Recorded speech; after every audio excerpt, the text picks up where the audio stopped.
Hello, everyone, and welcome from my double post here, as I'm going to preview both the New Japan Cup 2020 final and what is of the Dominion card.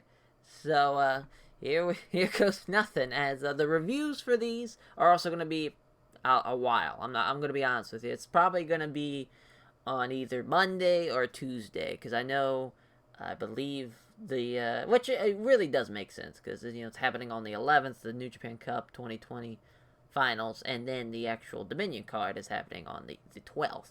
So yeah, I mean it is gonna make sense, but it's so weird. I'm recording this on the 9th. I'm like, oh, it's right around the corner, but it really isn't in a way. It's odd for sure. As the New Japan Cup 2020 finals, it's a 7 match card.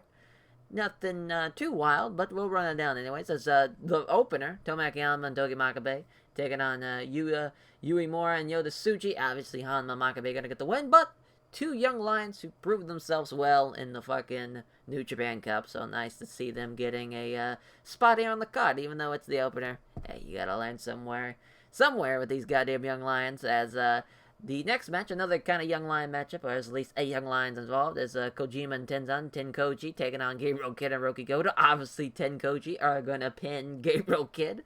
But, again, old guard getting booked. Hiroki Goto just getting thrown in the second match. It is what it is. At least he's on the card. As, with him and Kojima and him and Tenzan, when they're going to do stuff, hopefully it looks well. But that's definitely going to be the highlight of that match. As for the third match, and honestly, the match I'm probably most looking forward to seeing, because I love fucking Hirara Kawada. As Kawada was back off excursion, as he is now Master Wado, in his debut matches against Doki here. He appeared on, I believe it was, was it the, how are we forgetting now? I think it was the semifinals. Yeah, it was the semifinals. Yeah, it was because Monday. Yes, okay, yeah, the semifinals. Showed up, and he was gonna, cut his little return promo, and Doki attacked him from behind. So we have this match here. Obviously, Master Wado's gonna win. I would be disappointed if he did, but this could be a really fun match. Kawada, when he was on excursion, when those guys go on excursion in CMLL, I actually get to see him a lot more than a lot of other, like Shota Umino, with especially with COVID. Like I saw one thing of Shota Umino as he's over in the UK, but now it's a little damper. But with Hiro Kawada, he with him and CMLL, he was having some success. Obviously, as success as you could. And the only guy who really had crazy success in CMLL in excursion was fucking Kamadachi, who's Roman Takahashi now. But that's having Dragon Lee matches. Those two caught fucking fire, and really were incredible. Lit the wrestling world on fire during that time. But what sparked my interest was obviously him and CMLL. But he had matches with Ricky Marvin, which if Ricky Marvin's a soft spot for me, so I had to watch it. And he always before he left, very exciting time. He's gonna be obviously a junior now. You see here with this Doki match, but you knew kind of he was gonna be a high flying junior, which it seems like a lot of young lions have been juniors so far. It hasn't really been a heavyweight off of excursion young lion in a while. It's been a hot minute, but hopefully we'll get one relatively soon. But here with Doki. Obviously, he's not with any faction or anything, so maybe we'll let that be established here, or probably at Dominion. They'll probably save that for Dominion. But I'm excited to see him. I'm excited to see him, what he can do in a New Japan ring, and what he's planning to do. The Master Wado gimmick, it's kind of like a Grandmaster kind of, we'll see what he does. Well, I'm excited to see it. Obviously, the dyed hair. It seems like that's a fucking tradition now of every young lion coming back with dyed hair and just a whole new look. I get it, but don't they go, do crazy with it sometimes. But that's neither here nor there. I think it's gonna be a fun little match because Doki, he does a lot of interesting stuff. So he's gonna be an interesting opener. Obviously, it's not gonna be on the same lines as others. As some other big names that have came back from excursion, but. It's gonna be. It sucks that he didn't get to be in the best Super Juniors or anything like that. Which it would have probably been weird for him to come back from excursion and be right into that. But it would have helped him for sure. But I'm stunned for words. I'm really excited to see what he can do. I'm hoping big things for him. I think he's got some talent for sure. Excited to see what he can do. Excited what his character is and what he does with his moves and whatnot. It's always a fun time. I always get a little amped up for an excursion return, where it's someone I care about. And before they were on excursion, when they come back and I didn't really care about them before, I'm just kind of we'll see what he can do. But here, it's an added excitement level. It'll be the same thing when like Shota Umino comes back. As the next match, the fourth match on the card, tag match, LIJ vs Bullet Club tag match, Ibushi, Sanada, Taiji Shimura, and Yujiro. Man, if only Yujiro wasn't in this. They had somebody else besides Yujiro. This would probably be a nice little tag match. But that's Bushi and Ishimura will be fun. It does, Sanada's loss in the fashion it was, definitely a sour note. Hopefully he gets a win here. He can beat Yujiro and it's just an easy win. Just a little bounce back after losing in the semifinals. That'd be nice. As the fifth match on the card, 8-man tag, as a bit of a, you setting up the Golden Aces and Zack Sabre Jr. Taichi match that's happening at the Dominion for the tag belts. With the little 8-man, you have Ryusuke Taguchi, Yuji Nagata, Ibushi, Tanahashi, taking on El Desperado, Minoru Suzuki, Zack Sabre Jr., and Taichi. So even, Nagata and Suzuki playing up from their round 1 match. That was awesome. And a lot of fun. And you have, Taguchi, Desperado, just some juniors to face off against each other. This is obviously here to build up that match. You really don't need it, because really Taichi having singles matches with Ibushi and Tanahashi, and, with Zack Sabre Jr., having matches with Ibushi and, at the New Japan Cup. You don't really need those two to really face off or anything like that. It's still obviously very fresh. You can focus this 8-man on Nagata, Suzuki. Hell, you can even do Taguchi and Desperado. It doesn't really matter. I'm just saying you don't need to have Ibushi, Tanahashi, Zack Sabre Jr., and Taichi really battling it out throughout this 8-man tag. You can kind of keep them to the side and save them up for tomorrow, type of thing. It would be kind of my game plan if I was putting this together. If I was the big man in the booking chair. But as far as who's going to win, I think Suzuki's going to get his win back over Nagata. Just got a feeling. I think he's going to either make him tap or maybe he'll pull out the gotcha pile driver and pin him with that. We'll see. As the co-main, 6-man tag. As this is a jam-packed 6-man tag too. As Chaos versus LIJ, 6-man tag, Ishii, Yano, Sho, Romu, Shingo, and Naito. Interesting, 6-man tandem of Chaos with Ishii, Yano, and Sho. I don't think you've seen that on a tour. As this is obviously Sho, Shingo. You got that never openweight title match. Hiromu and Yano. I feel like they got to do something at Dominion. I actually haven't really. I just know the 3 Dominion matches off the top of my head, or obviously the Naito and whoever wins the cup, Sho, Shingo openweight title match, and then Taichi, Zack Sabre Jr., Ibushi, Tanahashi. Basically like the title matches. But that'd be fun. Even if they did like a hair versus hair match, that'd be even like a fun undercard thing to do. So you have basically everybody's got something besides Ishii and Naito, which obviously. What do you do here? Do you have Hiromu pin Yano? Or do you have Yano pin Hiromu to kind of bounce back from that to build up to their match if they have one at Dominion? Kind of speaking out of my ass with that, but if they do, that would kind of be a route. Naito obviously hasn't been in a big limelight, has just been on the undercard, and it's 6-mans and 8-mans throughout this New Japan Cup. You could have him beat somebody. Him and Ishii would be, fun to see interact singles-wise.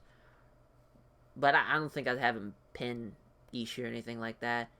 I think the finish is gonna, in my opinion, the finish should be with Hiromu and Yano in some way, some capacity. I'm gonna go with Yano getting the win, just an upset kind of low blow roll up win over Hiromu.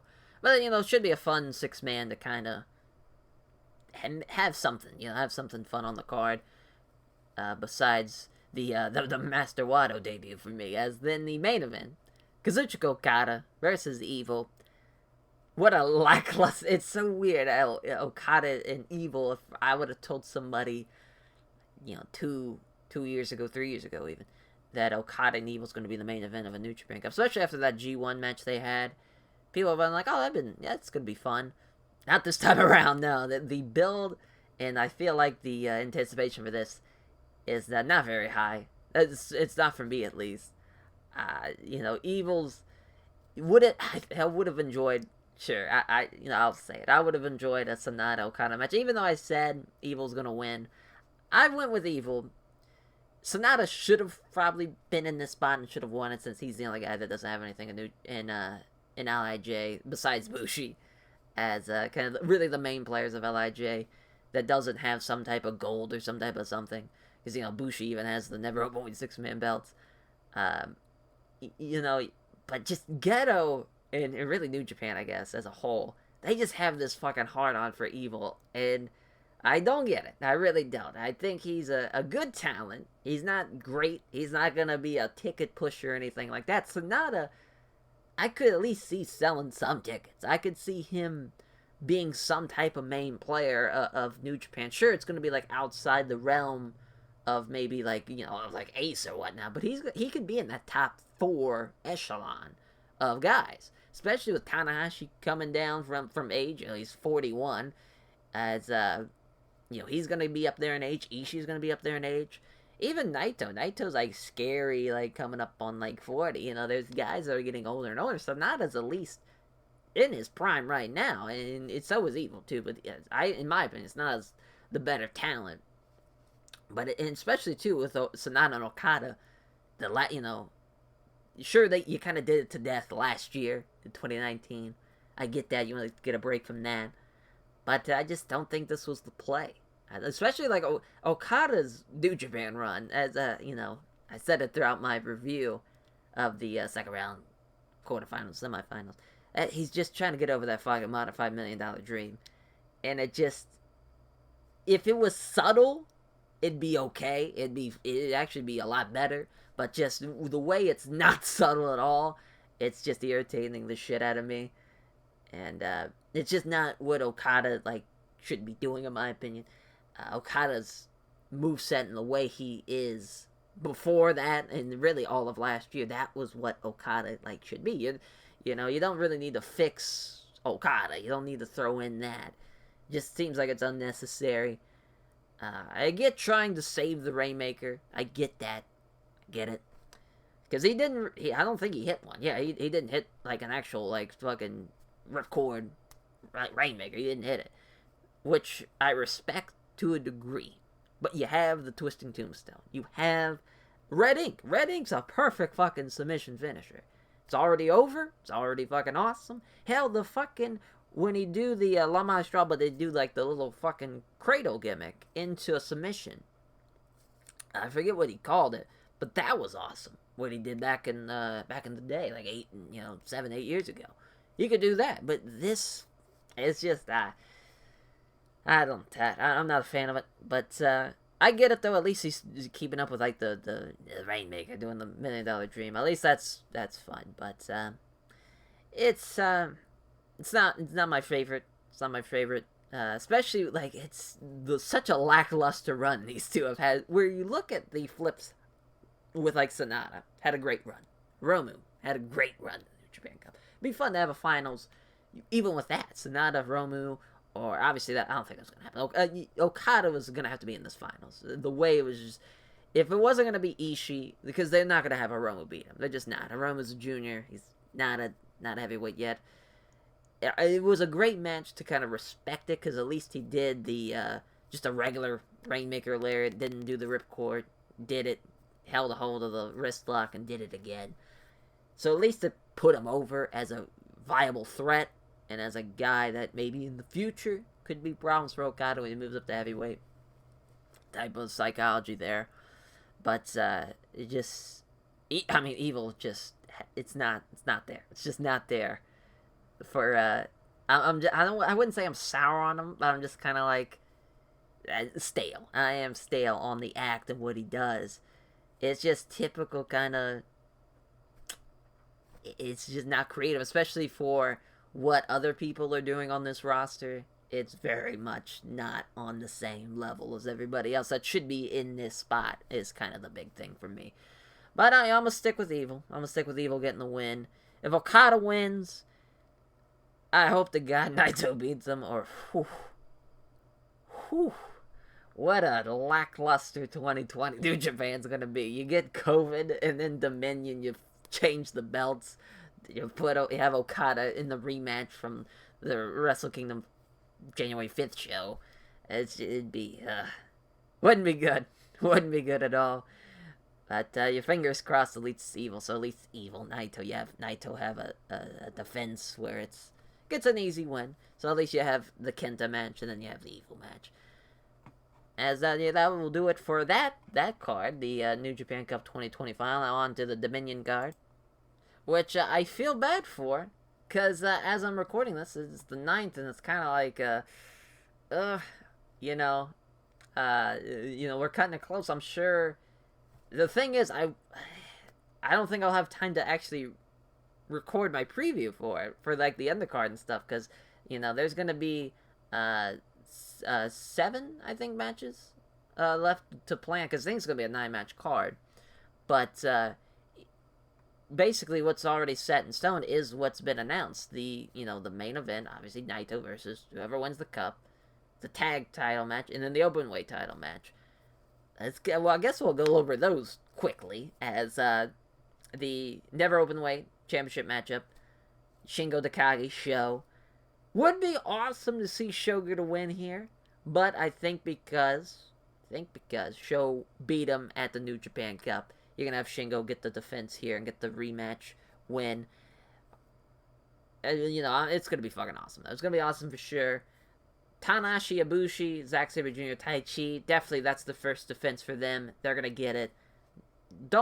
I think this Dominion card, it's not going to be a lot of title changes, I'm thinking. It's just, I got a feeling.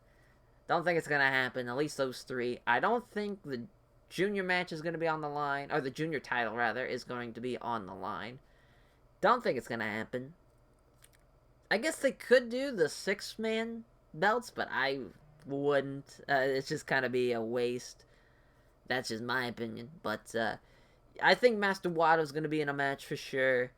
I feel like they got to do Hiromu Yano again in a singles match with like a hair versus hair stipulation. Maybe they're going to wait. They're going to wait and do it at like a G1 finals card. If they do a G1, I don't even know what's the schedule really for what the G1's going to do. I mean, basically the whole entire 2020 schedule has been thrown in a blender, and we just gotta wait and see, just gotta play by ear type of thing. But as far as this Dominion card, for what we've seen, Shingo Show's gonna be awesome. Naito and whoever wins between Evil or Okada, depending on what, I think it'll still be a good match. I think because Naito Evil just sounds a lot more fresher to me, so I'm looking forward to that. If that's the case, if it's Okada and Naito, sure, they're gonna have a great match, but it's gonna be something I'm not really looking forward to seeing. Tanahashi and Ibushi, Taichi, Zack Sabre Jr. That's interesting. That's really the first kind of IWGP Heavyweight Tag Title match in a while, at least, where I'm just kind of like, this could actually be a fun match. Taichi, everybody involved can work. Everybody can do good shit. Really, no one, as far as tag wise, what we should do. There's really no tag chemistry laid down yet between these two teams. We'll see what happens there. I think there's going to be some shenanigans, though. Obviously, Bullet Club involved. There's going to be some shenanigans, some interference, some fucking distraction shit, some weapons. You know how it goes. But Tanahashi and Ibushi are still going to come out on top, at least. Especially with Taichi beating them both in the New Japan Cup. Just makes sense going forward with that. But, little mini preview for the fucking Dominion card. It is, I'm not saying they should have the rest of the card out by now. It is the 9th. It's just I don't think I can record this on the 10th, and I don't want to record it on the 11th before the actual, New Japan Cup final show. So it's kind of tough. It's a tough little spot. But that will do it for the video. Hope you all are excited, at least, to see some New Japan, with the COVID. We're back, we're rocking and rolling, but it's just, so far, I was a lot more optimistic and energized before this, and now we're at the finals. I'm just kind of like, let's get it over with type of thing. Hopefully I'm just the minority. We'll see, though, take care.